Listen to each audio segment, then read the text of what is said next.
Welcome to Fright Fix. My name's Suk. My name's Celia. How's it going, Celia? I am good. I'm excited for this episode. I can't tell you yet until we get into it, but there was something about this film that I just can't get over, so I'm excited to see what you think. Oh, that's interesting. Okay, now you got me curious. Yeah, how are you? So last week it was raining like the whole week, right? Yeah. There were some seeds, like grass seeds I planted or just threw onto the grass like 3 months ago. Yeah. And because of all the rain last week, they've all suddenly started growing. That is the most wholesome thing I've ever heard, Suk. I'm so happy. What are your grass seeds? Well, you know what's going to happen. It's now going to rain so much, and then it's going to get frosty, and then all the grass is going to die. I'm not a pessimist, but... Well, it's just, it makes sense since we're doing a horror podcast that everything has a horrific end. So. Everything dies. Nothing is safe. Even grass.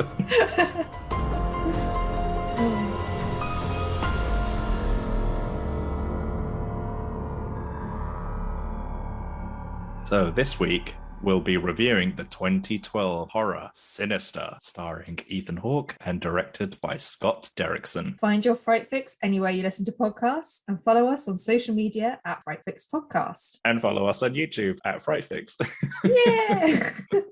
Yeah, so before we continue, I have to give you the obligatory spoiler warning. So if you've not watched the movie and you're living in the UK, Sinister is currently on Netflix. So pause this episode, go watch it, and come back when you're ready. Quick summary of the film. So a washed-up true crime writer, Ellison Oswalt, finds a box of Super 8 home movies in his new home that suggests the murder that he is currently researching is the work of a serial killer whose legacy dates back to the 1960s.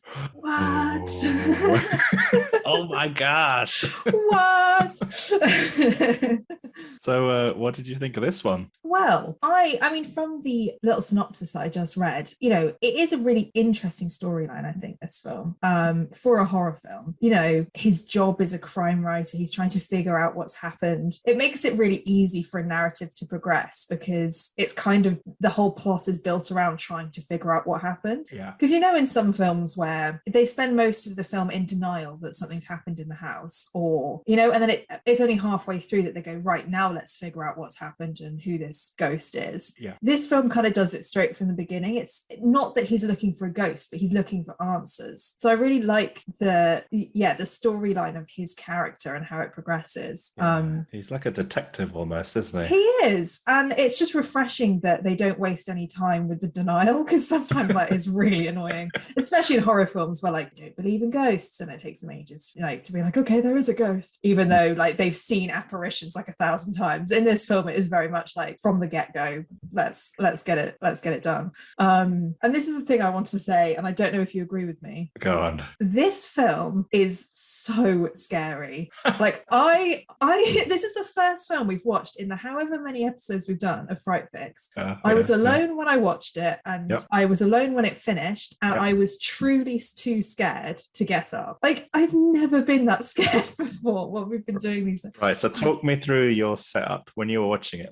Was it on a laptop, iPad, TV? No, so I was doing the full hog. I had it on the big TV. It was all dark around me, and we have an open plan everything basically. So when the film ended, I was just in darkness, and then there was just this house, and I was like, oh my god, there's going to be something over there. And the problem is, because it was quite windy that day, the wind starts making the doors move, and there's little creaks and stuff, and you can hear the neighbors through the wall, and it just was every sound that happened in the house I was actually getting freaked out about. That's never happened with watching a different film for Fright Fix before. So that was an experience that probably will stick with me. And I usually wear headphones around the house because I just find it easier to listen to things like a podcast. Plugging our own podcast while we're recording the podcast. That would be brilliant marketing. But I couldn't put my headphones on because I was too scared that I couldn't hear the noises and that something was going to come up behind me. I don't know what it was about this film. Imagine that, you finish the movie and then there's a hand on your shoulder behind you. Yeah. Oh God. But so yeah, I think what I was gonna say was that this is a really scary film to me, and I think Mr. Boogie or Bagul, it is to me a very scary character. Like the fact that he's so ominous and he's silent and he's just in the background and he's manipulating everything. You know, it for me and the way especially the way he looked, I thought was very, very scary. I also find that lost footage trope that used in films quite scary as well, because it makes it a bit more real. Like, oh, I've just found this and let's do some investigating. It just feels a little bit more like that's possible, and you kind of get caught up in it. But I read an interesting fact, and I don't know if this is true, I hope it is, but in 2020 Forbes magazine conducted a study, Science of Scare project, where the heart rate of the viewers were monitored while they watched a number of horror films, and out of the 35 films, this was the scariest film, with the average heart rate of 86, spiking at 131. This is often deemed the most scariest movie ever made. Yeah. And I can see you nodding along because you must have read that fact as well. Yeah, I saw the same thing, so it must be true, obviously. So I feel like I'm justified in thinking this is a really, really scary film. Yeah. And then the last thing I wanted to say was, this isn't a gory film. Like, it's not overly bloody or shocking, because they do cut the scenes where they're about to be killed just before the characters get killed in the lost footage most of the time. Like, you see a hanging and a drowning kind of, but it's not overly bloody or gory. They really do focus on the jump scares. You do see a throat getting slit open. Who? Maybe I just the murders, when the sleepy time murders, when the people are in the beds. Oh yeah, you do. Beds. She sits on her and slits her throat. Oh, that's a good point. I always maybe that was a misremembering. I just thought it wasn't overly gory, and it wasn't like they used that to be scary. No, it wasn't like blood spurting out everywhere. I think it was kind of like they show the knife. Actually, I think you might be right. They show the knife near the neck, and then it cuts to the throat already being slit open. So it's like some frames missing or something. I think it was intentional. Yeah, because you've got some films like Brightburn who really focus on being like quite graphic in the gore, and like that's almost what makes it a horror film. Whereas this one, it feels like it was the creepiness that made it a horror film.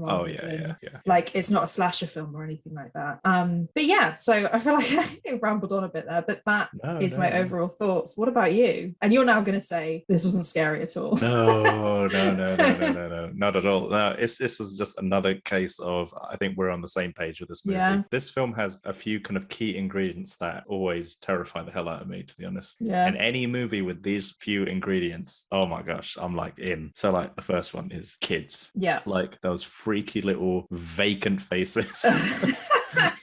Of children that like commit crimes. I don't know if it's something about the unassumingness of children or their innocence, but just kids and horror movies. Just that alone is enough to terrify me. Yeah, it's kind of. I do remember in our first ever episode when we were talking about The Woman in Black, you'd picked up on one of the scariest bits being, or the most, the thing that impacted you the most was when the three girls kind of with that vacant look on their face kind of jump out the window and the film starts. It's kind of the same thing. It's like, oh God, these little children are like doing things that they're not controlling, and it's just you got very a good creepy. memory. That was like 21 episodes ago. Oh, it's stuck in my brain.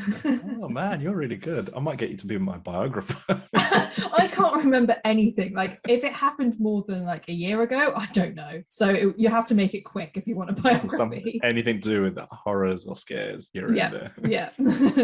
Yeah, like one of the other ingredients in what I find quite scary, or a scary trope or whatever, it's just that kind of old-timey, grainy home movie footage, and this film is like crammed with it. Yeah, just anything like it's grainy, dusty, scratchy film, shot handheld. I don't know, man. It's like it just transports you to a different time, and it's just a lovely scare device in horror movies, and it works for me. It works most of the times. Yeah. And the other ingredient is just that freaky music that sounds like it's being played in reverse. Oh God, yeah, it grates on you. Yeah. And just that kind of, there's no melody there or any kind of harmony or anything, but it's just sounds and just it just sounds like music being played in reverse. Like, but I bet if you played it the other way around, it's probably like Somewhere Over a Rainbow or something. But yeah.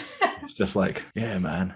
So this had all of those things mixed together. Yeah, So, yeah. And it kind of worked. Like, I watched this film before. So I've seen it before. I think we've both seen it before. And like watching it this time around, I thought I'd just sleepwalk through it. But yeah. because I remember the first time I watched it, I remember not liking it too much. But this time around, I was like, what was I thinking? Like, this is actually a really good movie. And Yeah. and as you mentioned about not being overly violent, like it isn't overly violent. It isn't, it's not like there's any swearing or nudity or anything like that. But it's still like got an adult rating. Yeah, because I know they tried to make it PG-13, I think.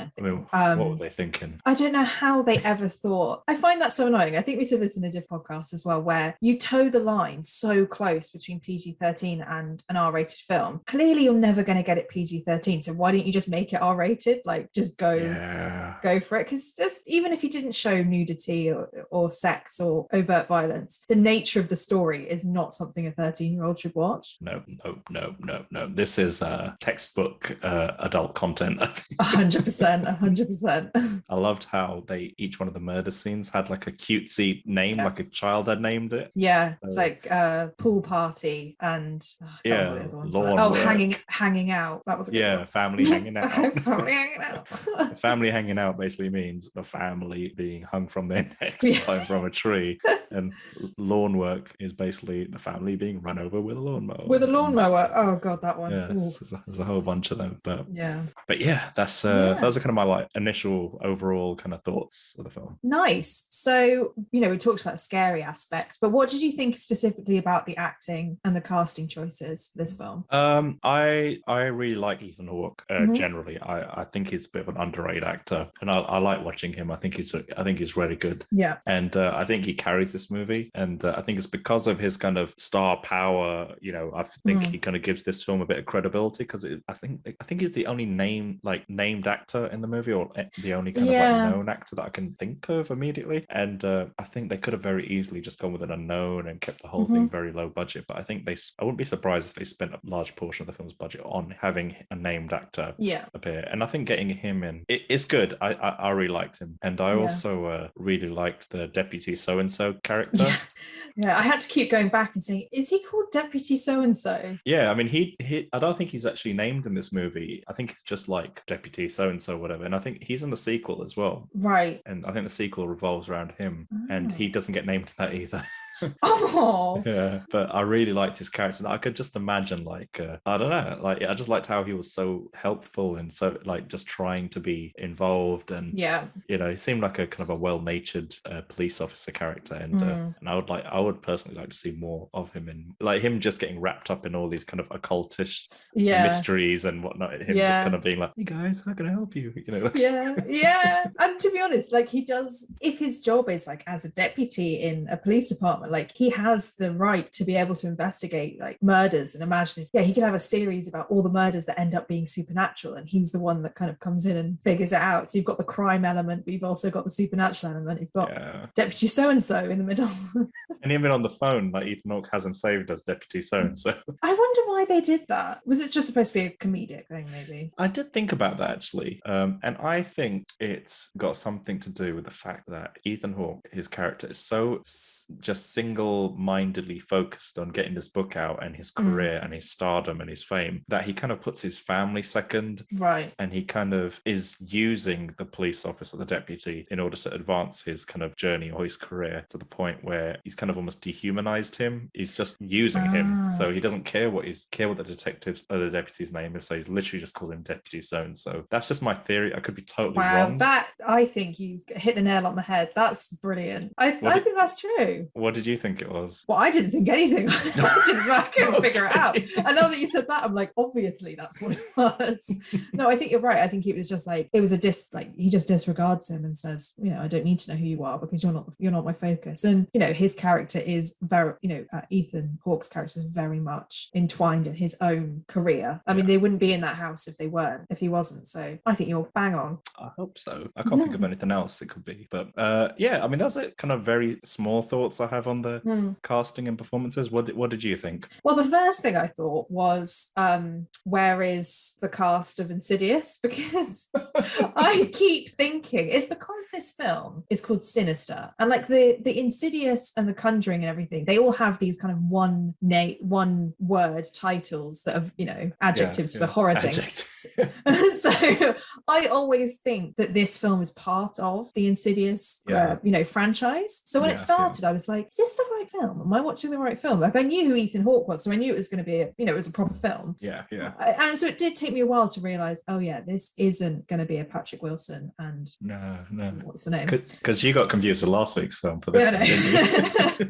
Yeah, so I mixed up Insidious and Sinister, and then I think I just haven't been able to. I think I just forgot what this film was. So it took me a little while to be like, right, okay, this isn't part of it. It's not gonna, But when I figured out that this is a completely different film, I kind of agree with you. I think that Ethan Hawke's character Ellison, is it Ellison? Was really interesting, like I said at the beginning, and I think he played it really well. And I think they definitely focused on his character development, and everybody else in the film was to bolster his character. You know, they didn't go into detail about kids really. They only did to help the narrative along. And the same with his wife. You know, I think she was a reasonable person. She was absolutely fair enough to say, I don't want to live in a house where people were murdered and the tree is still there that they hanged from. So, but I think they were all used just to push this narrative about this crime writer. And I think that was probably a justified thing to do with the other characters, because I think that this is quite a unique plot for a horror film. And so they have kind of hyper focused on this one character. And I think that worked really well. I really liked, I wondered what you thought about this scene. And I've never seen it done in another film. You know, in any film,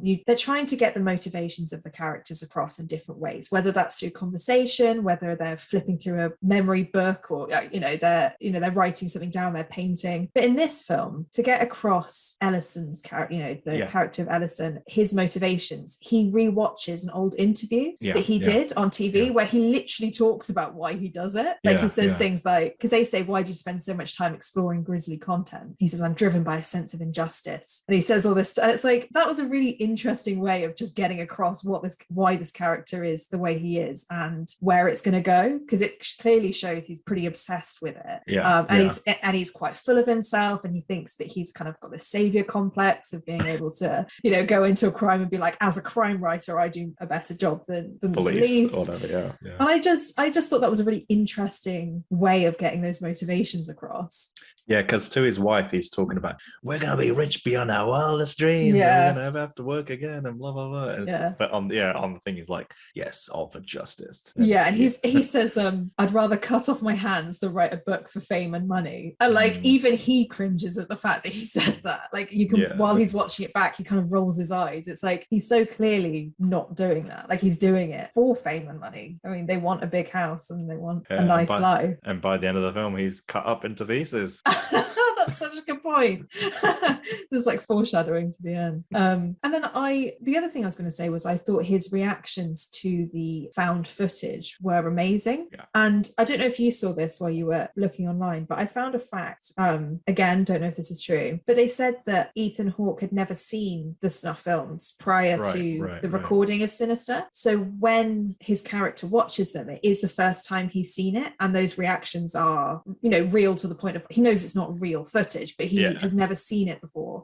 And they use that in the final film, which I thought was quite interesting. It's a great way to do it, because then there's no better, I mean, getting a real reaction obviously is no comparison to acting, is it? Like, it's just, if you can do it, then why not? You know, you sit him down, you say, right, we're going to show you some footage and, you know, give him a bit of context, but don't actually tell him what it looks like or what the scenes are. That's, and I did pick it up in the film, so it clearly worked. And I thought, wow, those are proper reactions. I think the reaction that I liked the best of his is when I think it was the lawnmower killing, because the way he jumps and recoils out of his seat when he sees the lawnmower go, because the lawnmower is moving in the dark, you can't see anything else, but then suddenly for a brief second you see it go over a face, and Ethan Hawke just jumps out of his chair, and I thought that, I mean, that got me as well. I think, and it was more Ethan Hawke's reaction that made me kind of jump a little bit. So so clearly the technique, you know, it worked. Clearly worked. It did work. The only gripe I have with the costume choices for these these characters was the fact that Ethan Hawke's character, you know, when you say, okay, this is going to be a crime writer who's, you know, a bit nerdy, yeah, okay, give him a cardigan and glasses on a chain. But it's like, how obvious can you get? Like, can you not give him anything other than a cardigan and glasses on a chain? And I think he was wearing like a college hoodie or something. It's like,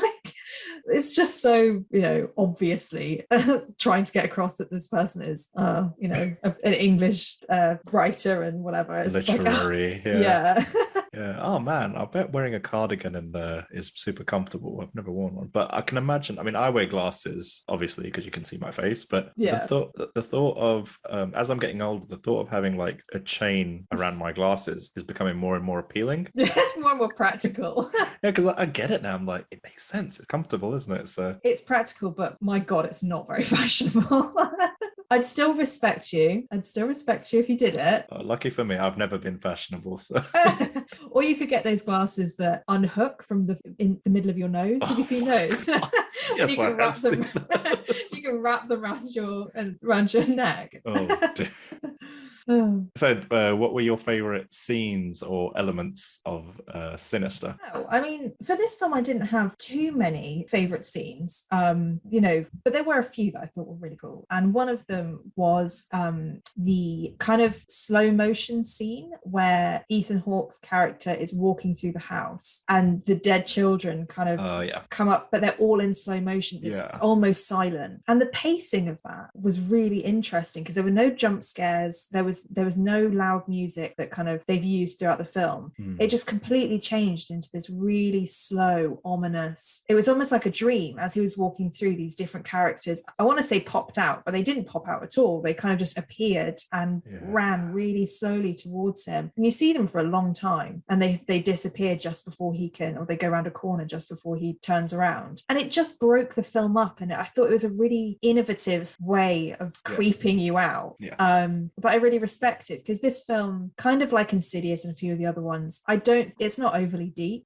It's designed to scare, but it just had this little glimmer of trying to do something different with a horror film that I really respected. I liked I know the exact scene you're talking about, because it felt like, I remember thinking it the first time I'd watched it as well, like Ethan Hawke seems to be walking around his house at normal speed, it felt like, and he's just going about his way or whatever, or I think he's creeped out, I think he knows something's in the house or whatever, but at every turn there's a one of the ghost children behind him or whatever, but they seem to be moving at slow motion, whereas he's walking at normal and at normal speed. And they make you don't hear the ghost children's footsteps, or when they jump you don't hear the rustling of their clothes or anything. And I agree with you, that was quite a good one. It was just I really liked that. I appreciated that. I really liked that this film, and massive spoiler, doesn't have a trivial happy ending.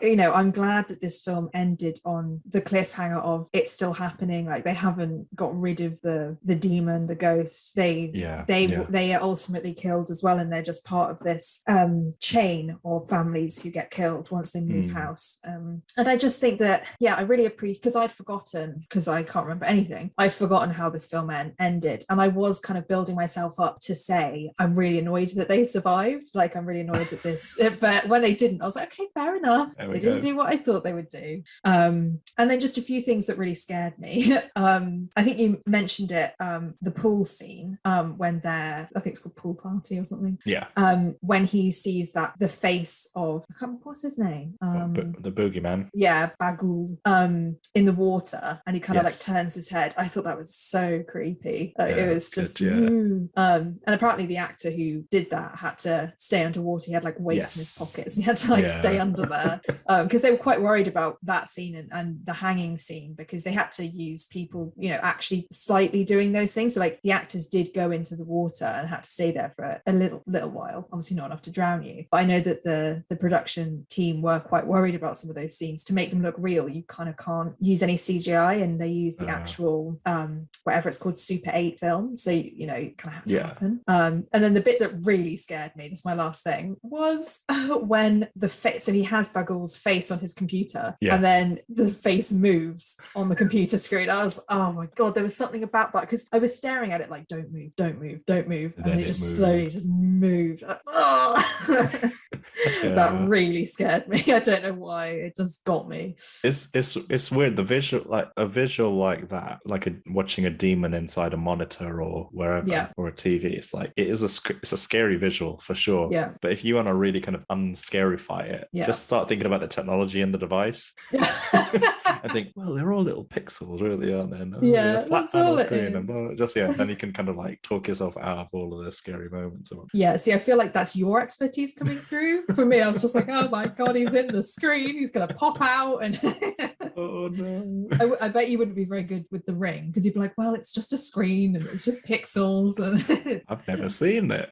Have you not? Oh wow. No. Okay, that has to go I'm new to this horror game. You've been in it a lot longer than I have. We definitely have to put that on the list then. And you can't say anything technical about the way it works. I won't talk about the technology. But that's kind of it. There were just like a few elements that I really liked about this film. But the main overall thing that I really liked was the narrative of the crime writer. I thought that was really interesting. So what about you? Did you have any favorite scenes or devices? Oh man, with this movie, there's a part of me that was a bit kind of, when we decided to watch this movie, part of me was like, oh, okay, Sinister, let's just get this out of the way, because we have to get it out of the way. Because I remember not liking it very much the first time I watched it, but I'm really glad we did watch it, because I remembered everything I did like about the movie. Yeah. And I really like the film opens. So I think just after the studio logos or whatever, you just have a long drawn out shot of this family tied from their necks to with rope to a tree branch, and that's all you see. They're just there standing, and then suddenly the counterweight snaps the other tree branch, and then suddenly all these four people are just flung up into the air, and they're kind of like being strangled from a tree. Yeah. And like, what a way to start a movie. Like, yeah, it's just silence, 16 8mm film, and you're just witnessing a family being hung, and hung until death. Yeah. And then it freezes, and then you got Sinister on the screen. I thought that was a great way to start a movie. Like, what a way to kind of grab your attention. It sets the tone, definitely. Yeah. I really, really, really like that opening scene, the title scene, I guess, the title sequence.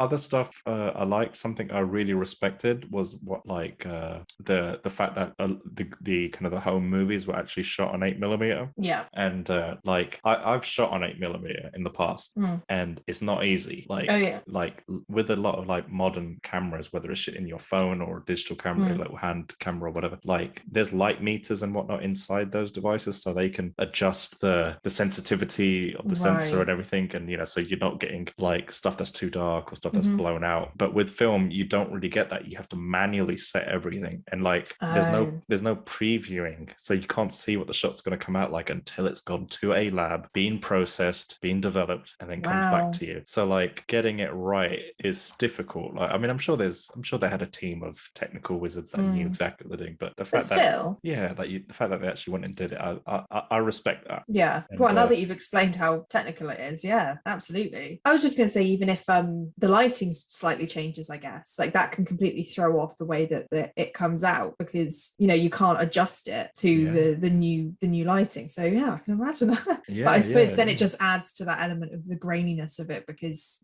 you can't get that with a modern camera, even if you put filters over it. You can totally tell that that's like a Hollywood version of what an 8mm would look like. Yeah, because it's more than just adding a faded Instagram filter to a video and putting a few kind of digital dust and scratches on it and whatnot. Yeah. And I liked watching when Ethan Hawke was like, when he was trying to repair the 8mm film. I think they use this Super 8 they're using here on it. Yeah. So, but like how he was like, cutting the film, putting the tape down. I remember doing that. Like, wow. That's why it's called like cutting, a cut, because you're literally slicing the film. I did not know that. And yeah. I mean, this is terminology from back in the day. I mean, it makes sense. Yeah. So I actually kind of enjoyed that bit. So it kind of took me back a little bit. So that was kind of fun to do. Yeah. It's what we used to do. And I remember taking now I don't even remember. I think it's a Bolex camera, like taking it around London and just shooting. So you had to wind it up and then push the button, and it starts going, spinning around and shooting like Canary Wharf and all that, and then taking the film back, like getting it developed something, you could scratch onto the film. So you got the film there, you could scratch on a frame, and I would scratch loads of little stick men on each frame, and it looked like it was climbing Canary Wharf and whatnot. It was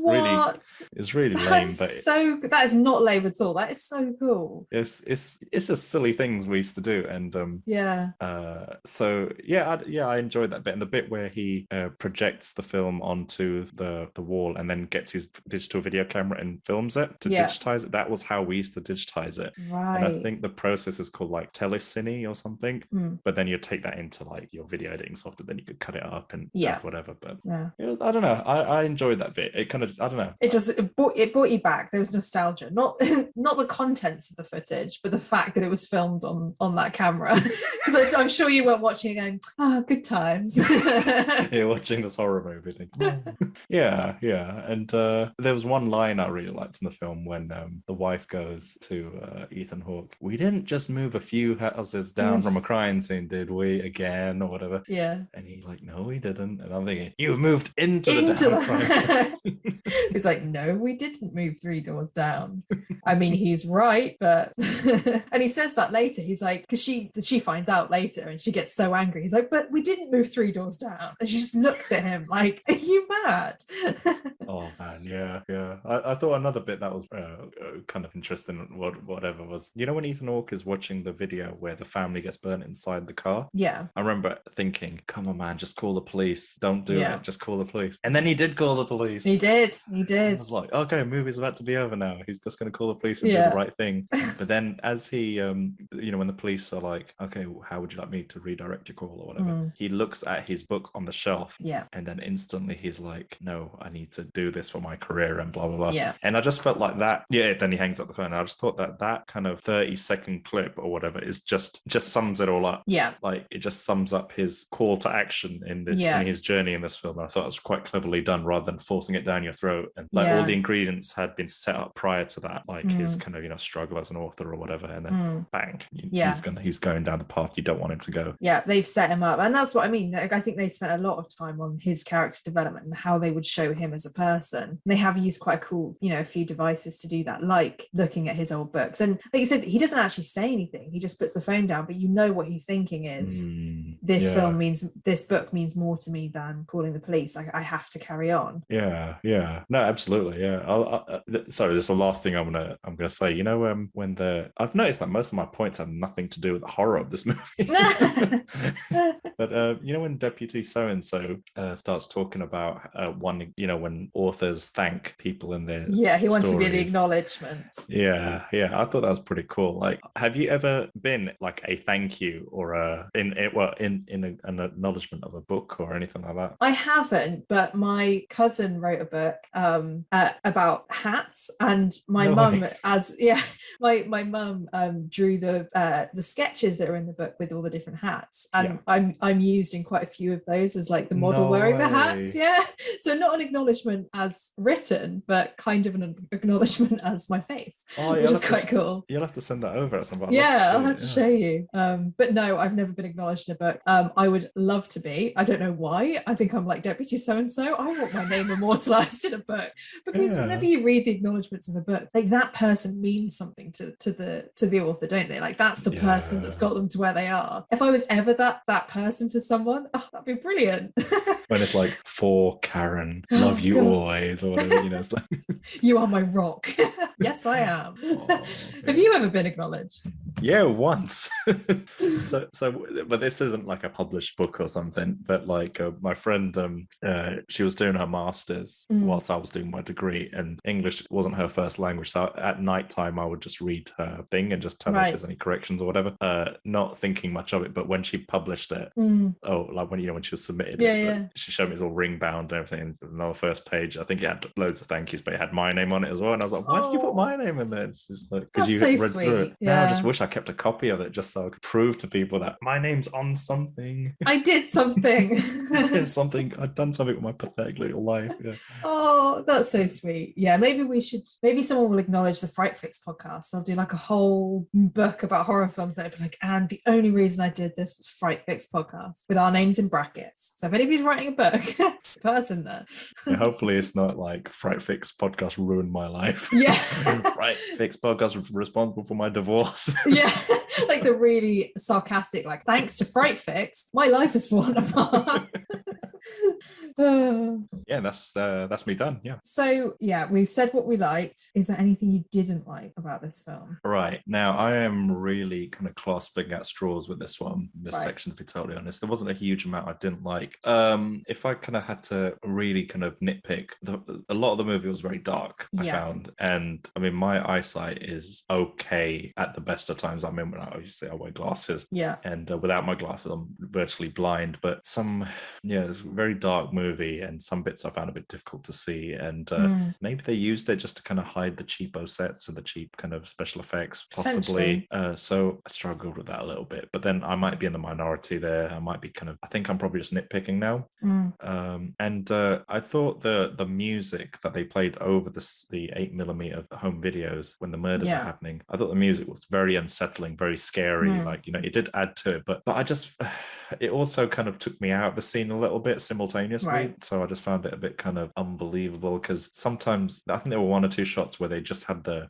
film camera's shutter just, playing with no music. And I kind of almost found that a bit more scary, or a bit more, I found it easier to kind of get into it. Just the whirring of the camera and what would actually sound like if you were watching it yourself. Yeah. So, but I don't think it's, what I've just mentioned, I don't think it's like a violation at any point. I would not mark the movie down for these two things. That's the thing. So it is me I have to put something in this section. So I'm just saying this. But there was one thing in the film that I felt was disgraceful. Oh my God. So, the bit where he takes the video clip, he's digitized the video clips, right? And he's put them on his old school Apple Mac laptop. Yeah. And he's loaded up one of the clips in QuickTime or something. Yeah. And there's one clip where I think he can make out a sign, but it's too dark. Yeah. It's virtually black. And then he loads up the little control thing with all the sliders. And so he wants to make the sign more visible, but it's too dark. So he opens up the slider and turns the contrast up. And but the thing is, he wanted to brighten up the clip. So you adjust the brightness. What the contrast would have done was made the clip even darker. So that annoyed the hell out of me. Yeah. A minor detail, dude. Yeah. Like they would have had to gone out of their way to make the contrast slider make the clip brighter.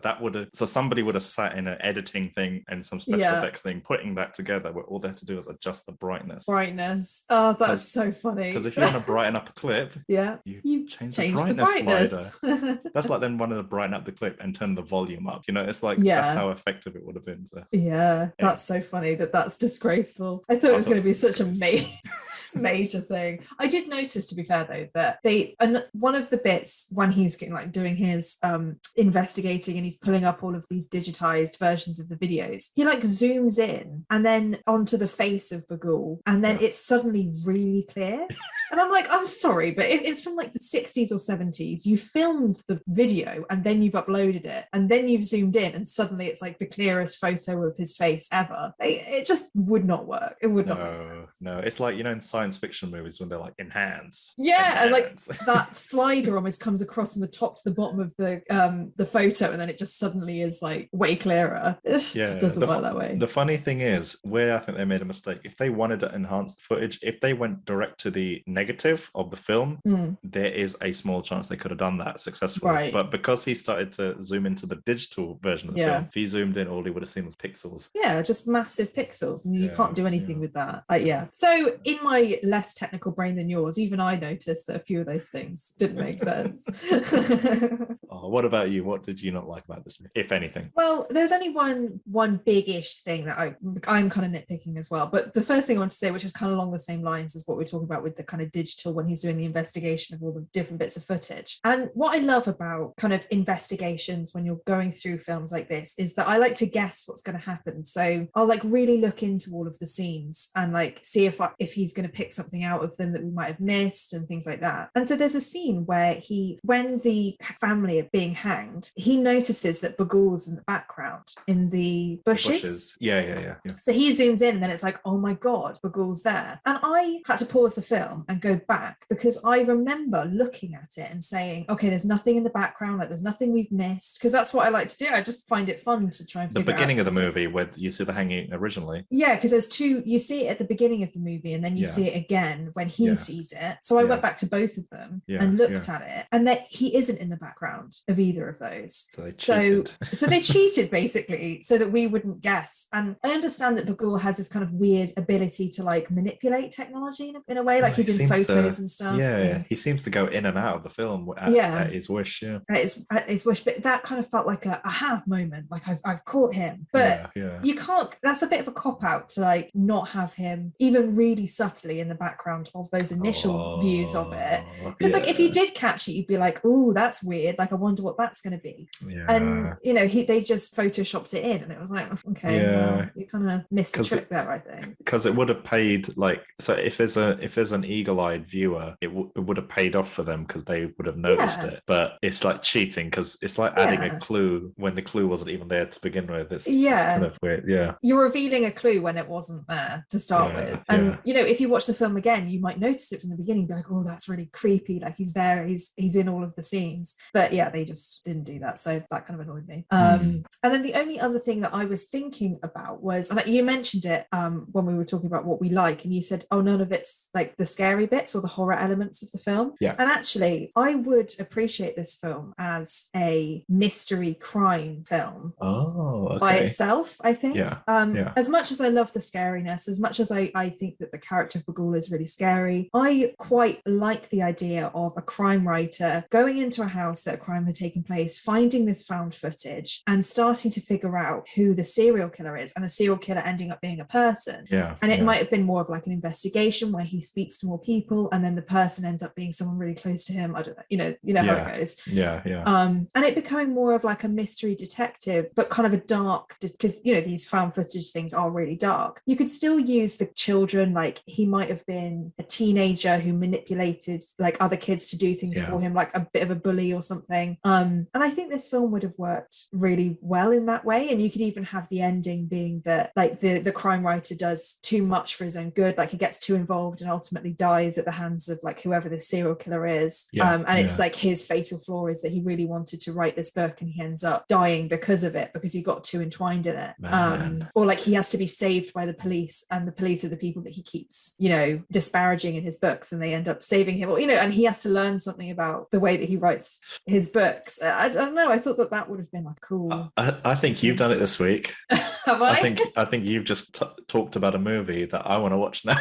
I've done a circ finally. That sounds really cool. It just sounds so much more thought out and considered and layered. And I think so. This obviously, Sinister's like the way they went because they realized they had no budget, so they just went this way. But if they had a bit more money and a bit more time, I would want them to make your version. Yeah, I think, I don't know, it just and because the whole scenes where he's like figuring out who Bagul is, that could just be him figuring out who the serial killer is. Instead, like he's still looking at all the digitized versions of the videos, and he's still really getting into it, but it just doesn't end up being, you know, a demon. But yeah, I mean, but it doesn't mean that I didn't like the fact that it was a horror film. It was just the fact that like maybe it could have been cool as a crime film as well. But yeah, that was kind of it, to be honest, that I didn't like. I did mention before that I don't think this film has like loads of levels. I don't think it's overly deep, but it does what it is supposed to, which is to scare the pants off you.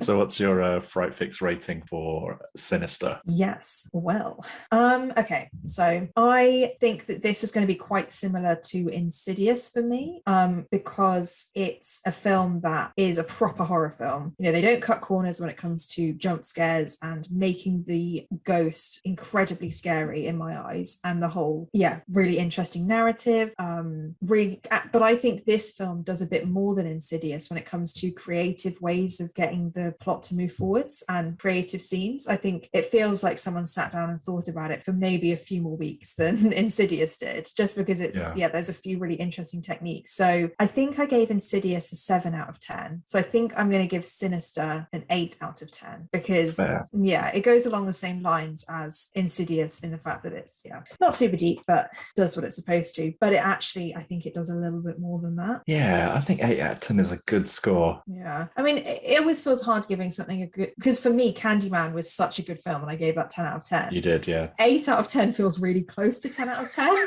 But like, Sinister is in no way in the same league as Candyman for me. No. So it's kind of, I'm doing a different ranking. This is the scary, horror film ranking. That was more of like just general ranking. So 8 out of 10, I think. Yeah, I think Candyman's your gold standard at the moment. I think it might be. I keep and that's why I find it hard to rate all of the other ones, because it either feels like it's too close to Candyman or it's, I'm not being fair enough. Well, I mean, these scores are just you putting your reputation on the line. So, No pressure.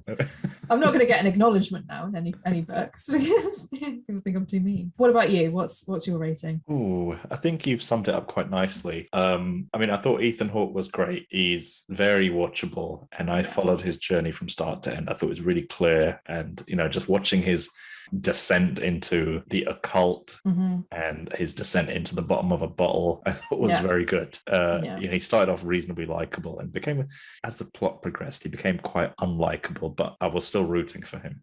And so I thought the audio was unsettling. The music creeped me out big time. I thought the villain was very, very unique. I liked his kind of weird, Willy Wonka Pied Piper twist on the character, how he's kind of like stealing people's children away. And I feel like we didn't even talk about the villain in this piece. We didn't really. And so, to be fair, I know that they wanted him to look like Willy Wonka at the beginning. Like they wanted him to look like Johnny Depp's version of Willy Wonka, and I'm really glad they decided not to do that. But you're absolutely right. Yeah, it's like this. It looks like something out of Kiss, or like there's this DC character called Lobo. He looked a bit like him, and but basically this. I mean, just for anyone that's listening, the villain, he finds a child in a family and then makes the child kill the family and then steals the kid away and jumps into the film. That sounds like really weird saying that out loud. But anyway, I thought the villain was very unique, and I found the villain very memorable, both visually and in terms of just what he does. Like, I've not seen another horror movie like it. It's more than just going around stabbing people and killing them. And I especially like the effort they put into the 8mm film and how, that in itself is not easy to get right. And I've seen a lot of movies get it wrong. As I said before, like, just slapping on an Instagram filter and hoping for the best. But it was very effective in this film. And but overall, the film is actually very scary. And so be sure to watch this with headphones or the sound system turned up. Turn the lights off. This is a good one.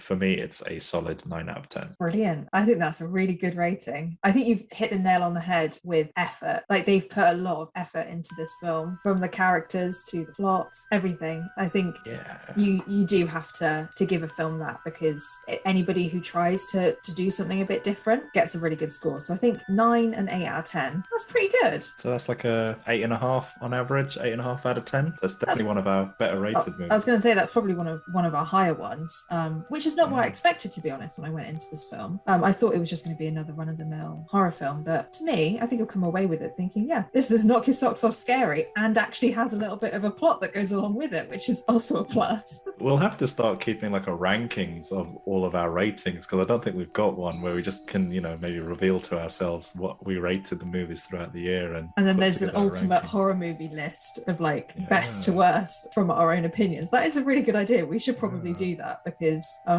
wonder what would get the top spot. Well, so I don't think we scored our first few reviews. We didn't, no. So maybe we need to retrospectively score those and add those in at some point. And then, we've got these films, and I think 8.5 out of 10 is pretty valid for this. We hope you enjoyed this week's Fright Fix. Join us next week as we explore a new horror film. If you have any suggestions of movies you want us to cover, contact us on Instagram or Twitter, or you can email us at podcast@frightfix.com. See you next time.